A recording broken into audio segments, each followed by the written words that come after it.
rekan media semua yang sangat kami banggakan. Perkenalkan, nama saya Fatima Azahra. Saya selaku anak menantu dari mantan Bupati Cirebon, ya, Bapak Sunjaya dan Ibu Ayu. Ini adik kami tercinta, namanya Ramadhani Purwadisastra. Dan ini ada suami saya selaku anak pertama dari mantan Bupati Cirebon, yaitu Mas Satria Robi Saputra. Apa yang membuat akhirnya Mbak akan bicara? Sebenarnya gini ya, saya mewakili keluarga. Kenapa terus memberikan klarifikasi, meluruskan berita, karena sudah terlalu jauh ya beritanya, terlalu simpang siur dan menyebabkan banyak terganggu dalam kehidupan sehari-hari. Gitu. Apa yang membuat terganggu? Dari mulai teror sosial media, terus kadang kalau di jalan, kalau lagi ke mall atau lagi keluar rumah gitu, kadang ditanyain gitu, ini anak mantan Bupati Cirebon ya? Gitu. Kalau di tahun 2016 sendiri itu gimana, Mas Ramadan ini terlibat nggak sih sebenarnya itu? Mungkin bisa jawab langsung. Jadi saya perjelas sedikit. Saya itu kelahiran 2004 bulan Oktober tanggal 15 dan kejadian itu 2016. Berarti pada saat itu saya tuh umurnya masih sekitar 11 tahun. Saya masih di bangku 5 SD. Jadi kalau saya dibilang terlibat kasus ini sangat-sangat tidak mungkin gitu. Karena pada saat itu saya masih duduk di bangku 5 SD seperti itu. Nah, ini kenapa akhirnya dikait-kaitkan ini? Sebenarnya sempat mengira-ngira nggak sih apa penyebabnya? Gitu? Kalau kami itu pertamanya bukan nggak mau tahu berita ini ya, tapi memang karena film ini baru naik, memang baru ramai juga di kota Cirebon dan di Kabupaten Cirebon. Dan kebetulan adik kami ini namanya Ramadhani Purwadisastra, tapi netizen pengennya dipanggilnya Dani, padahal aslinya namanya Rama panggilannya gitu. Dan kebetulan suami saya juga nanti mungkin menyampaikan setelah penuduhan kepada Rama ini tidak terbukti, netizen mencari-cari lagi nih bulan-bulanannya, yaitu suami saya mungkin bisa memberikan keterangannya. Ya, gimana?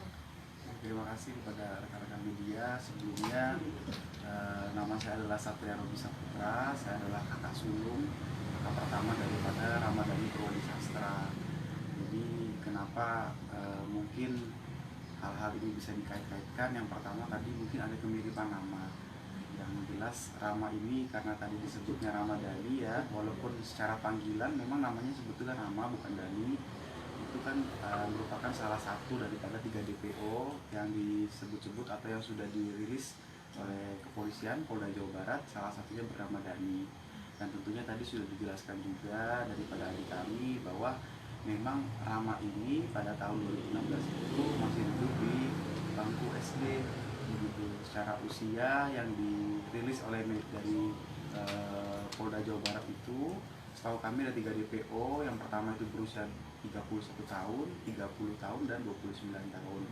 Yang tentunya insya Allah adik kami tidak ada kaitan dan sangkut pautnya sama sekali terkait kasus yang menimpa almarhum Vina dan almarhum Eki, seperti itu. Artinya semua ini berawal emang cuma dari nama doang ya? Iya, nama. Iya, betul. Dan itu bukan nama panggilannya Dani itu, jadi panggilannya adalah Rama, bukan Dani. Terus juga karena ada beberapa akun media ya yang di TikTok maupun Instagram itu menggiring opini bahwa Dani ini nih anak pejabat besar gitu loh, anak pejabat petinggi gitu, petinggi di Cirebon. Nah disangkut pautkanlah saya ini kebetulan namanya Dani, terus katanya petinggi di Cirebon disangkut pautin sama mama papa seperti itu. Nggak melaporkan ke netizen ini nggak? Ada niat untuk melaporkan. Kami sih sejauh ini belum melaporkan ya, tapi kami terus mengawasi aja. Karena kan sejujurnya kalau Rama ini kebetulan masih di kuliah ya, belum berumah tangga. Tapi yang kebetulan sangat mengganggu ini kami yang sudah berumah tangga, karena kan jejak digital itu ada ya Mas ya. Jadi kadang kalau kata-kata kasar atau tuduhan-tuduhan yang kira-kira menyakitkan itu, kayaknya kami juga mulai mengawasi gitu, karena kasar sekali kata-katanya, sudah berani untuk mengata-ngatai secara pribadi, keluarga maupun juga anak-anak kami. Kalau dari Mas Satria sendiri tahun 2016 itu ikut dalam geng motor sih bang, karena kan tuduhannya ke adenya nggak dapet nih ke abang nih. Nah, itu gimana bang? Yang pertama yang harus saya klarifikasi di sini pada rekan-rekan media adalah dari nama ya, karena ini awal mulanya itu kan cocok logi netizen soal nama. Jadi disangkut pautkan dari 3 DP ini, yang satu bernama Peggy, satunya Dani, dan satunya lagi saya lupa namanya siapa ya. Yang jelas itu kan dicocok logikan pertama dari nama. Yang jelas nama saya adalah Satria Robi Saputra, jadi tidak ada kaitannya dengan DPO yang dirilis oleh Polda Jabar, baik Peggy, Dani, dan satunya lagi itu. Terus yang kedua adalah pada saat 2016 posisinya saya pada saat itu masih kuliah di Jakarta, karena saya lahir tahun 97. Pada saat itu mungkin saya umur 19 tahun begitu, dan itu saya masih kuliah di Jakarta di Universitas Al-Azhar Indonesia. Nah itu netizen juga bertanya-tanya kenapa kok pada 2016 itu bahkan ada yang mengkaitkan pernah cuti kuliah gitu. Jadi ada yang jangan-jangan pada saat cuti kuliah ini kabur dan sebagainya gitu ya.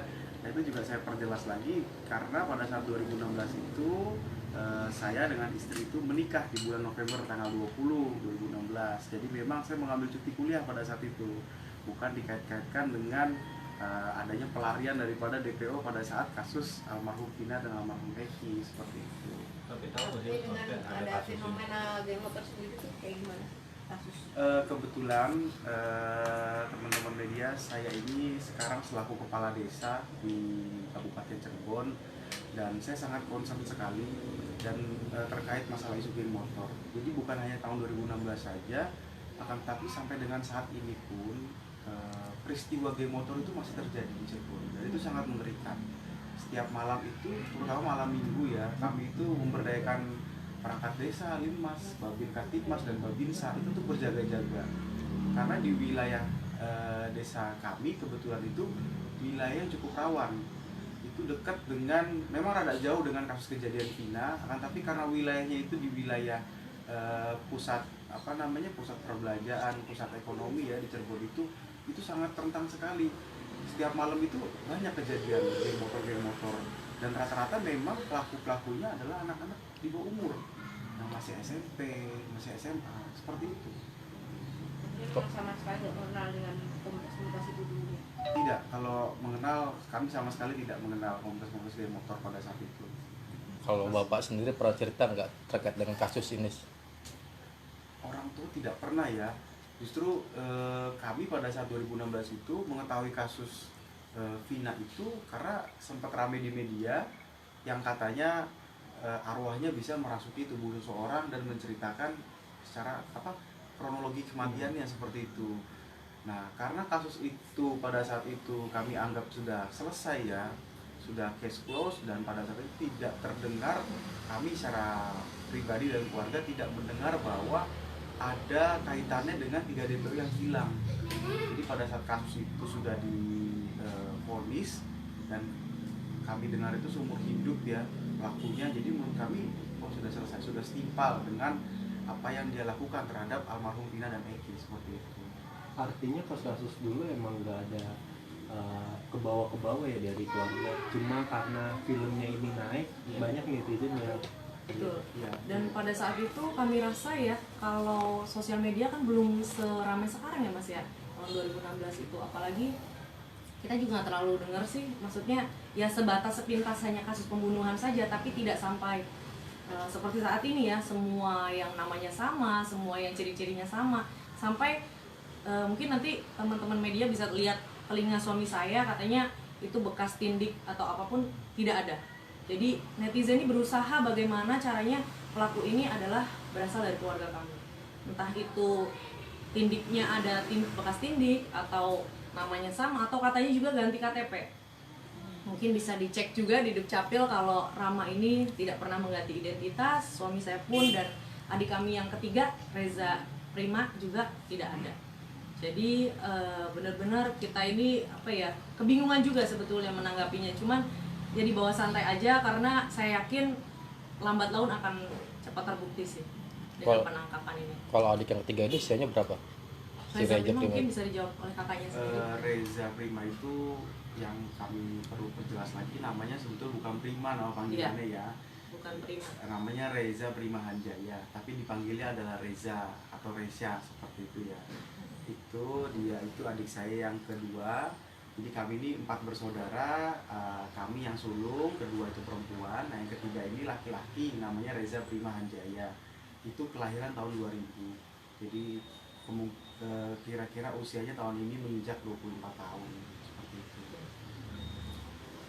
Mas, apa ini kan isunya terus rame ya, mengenai anak bupati ini, ada langkah hukum nggak dari pihak keluarga nih, supaya kan kalau tidak ada langkah yang tegas kan terus-terusan nih diserang keluarga dari mantan bupati yang sebelumnya sempat diucapkan sama Hotman Paris ya Mas.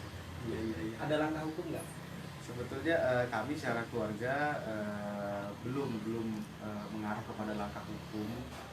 Kalau keluarga ini dalam arti dari orang tua, dari ibu ya. Akan tetapi saya selaku pribadi tentunya mempertimbangkan, karena saya mempunyai seorang anak ya, dan kalau kita menelusuri ke belakang, almarhum Vina ini adalah salah satu korban bullying yang memang korban bullying dan dia melawan, akhirnya sampai menimbulkan korban jiwa. Dan tentunya kami tidak ingin kejadian ini terjadi kepada anak kami dan tentunya anak-anak yang lain, karena kami khawatir di saat isu ini makin liar dan berkembang, maka anak-anak ya terutama yang mungkin sudah bisa main TikTok atau melihat YouTube, itu suatu saat nanti kan jadi korban bullying juga. Jadi kita ingin men-stop mata rantai korban-korban bullying ini, karena dampak sosialnya sangat luar biasa dan sudah terjadi pada kasus almarhum Vina itu di saat dia melawan dan akhirnya terjadilah korban jiwa bahkan sampai kehilangan nyawa seperti itu. Bang, ini kan Bapak mantan bupati, ada unsur politik nggak sih untuk menyerang keluarga Bapak ini, karena kan ini kasus lama terus. Ya tentunya spekulasi seperti itu tentunya ada ya, tapi kita sama-sama melihat dan menimbang bahwa apabila memang kasus ini nanti segera ditemukan DPO-nya, kami berharap insya Allah bisa cepat mereda, dan kebenaran itu kan pasti akan mencari jalannya sendiri. Semoga DPO itu cepat ditemukan dan cepat terkuak juga fakta-faktanya, dan kami dengan keluarga berharap agar dapat menangkis berita-berita hoax yang selama ini berkembang seperti itu. Bang, sebelumnya abang udah pernah dipanggil Polda juga untuk klarifikasi, Polda atau kepolisian gitu? Sama itu. Kalau untuk saya nggak ada sama sekali. Nggak ada. Kalau abang Belum ada. Tiga belum ada. Iya, belum ada. Dari keluarga belum ada ya? Tidak ada. Bakal datang ke Polda nggak untuk memberikan keterangan ini bahwa Rama ini nggak terlibat gitu? Kaitannya. Karena memang kami tidak diundang ya, kami dalam posisi yang siap-siap saja apabila mungkin disangkakan netizen itu kalau nggak salah kenapa takut begitu kan. Tadi semalam juga saya udah ngeliat salah satu klarifikasi yang dibilang digadang-gadang sebagai Peggy, yang katanya ternyata orang Cianjur ya. Jadi kami akan membuka pintu seluas-luasnya untuk klarifikasi, dan bahkan apabila memang diperlukan dari pihak kepolisian, kami siap, karena memang pada tahun itu kami tidak ada di sana dan tidak ada sangkut pautnya sama sekali dengan kasus ini seperti itu. Kata-kata netizen yang bikin sakit hati keluarga itu seperti apa sih, mungkin bisa dijawab? Mungkin dari Rama dulu yang disudutkan banget. Sebenarnya kalau untuk saya sendiri nggak apa-apa lah nyerang saya, tapi jangan keluarga saya. Saya tuh sedikit lemah kalau keluarga saya yang diserang. Kalau saya sih kuat-kuat aja gitu, tapi saya kan udah punya keponakan ya sekarang ya. Saya takut gitu kalau keponakan saya merasakan apa yang saya rasakan gitu. Begitu juga untuk orang-orang yang lain gitu. Jadi udahlah, stop di saya aja gitu loh. Jangan sampai ada rama-rama selanjutnya gitu. Psikis keganggu gak bang? Kalau psikis ya insya Allah aman-aman aja sih sekarang. Tapi ya kalau dibilang keganggu ya pasti keganggu sih.